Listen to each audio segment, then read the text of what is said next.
പക്ഷേ പാലക്കാട് നഗരസഭയിൽ പരമാവധി വോട്ടുകൾ പിടിച്ചെടുക്കേണ്ടത് ബി.ജെ.പിയുടെ അത്യാവശ്യമാണ്. എന്നാലും സി കൃഷ്ണകുമാർ പറഞ്ഞതുപോലെ 4-5 റൗണ്ടുകൾ അതിലേക്ക് തന്നെ ശ്രദ്ധ ഊന്നാം. ഇപ്പോൾ 2ാം റൗണ്ടിലുള്ള തയ്യാറെടുപ്പുകൾ EVM മെഷീനുകൾ നിരന്നു കഴിഞ്ഞു. 2ാം റൗണ്ടിന്റെ ഫലം അല്പസമയത്തിനകം പുറത്തു വരും. എങ്ങനെയാണ് ബി.ജെ.പി എത്ര ലീഡ് കൂട്ടും? അതെ, തീർച്ചയായിട്ടും ബി.ജെ.പി ലീഡ് ഉയർത്തും. 1016 എനിക്ക് തോന്നുന്നു അപ്ഡേഷൻ വൈകുന്നു. അതുകൊണ്ടാണ് ബി.ജെ.പിയുടെ അല്പൂടെ വ്യക്തമായ ഒരു ചിത്രം നമുക്ക് വരാൻ നമുക്ക്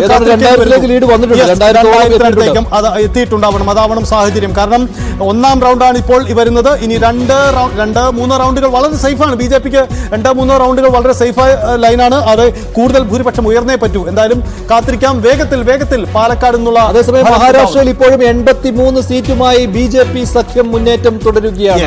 വലിയ ലീഡിലേക്ക് പോവുകയാണല്ലേ. 37 മാത്രമേ മഹാവികാസ് അഘാഡി കോൺഗ്രസ് മുന്നണിക്കുള്ളൂ. എക്സിറ്റ് പോൾ ഏറെക്കുറെ ശരിവെക്കുന്നതാണ്. ഏകദേശം ശരിവെക്കുകയാണ്. മഹാരാഷ്ട്രയിൽ ബി.ജെ.പി സഖ്യത്തിന്റെ മുന്നേറ്റം. പാലക്കാട് ബി.ജെ.പി മുന്നിൽ. 1016 മാറട്ടെ. 1016 എന്നുള്ളത് 2ാം റൗണ്ടിന്റെ എന്താവും എന്നുള്ളതാണ്. 1300ലേക്ക് വന്നിട്ടുണ്ട്. വയനാട്ടിലേക്ക് നോക്കുന്നു. ചിത്രം മാറുന്നു.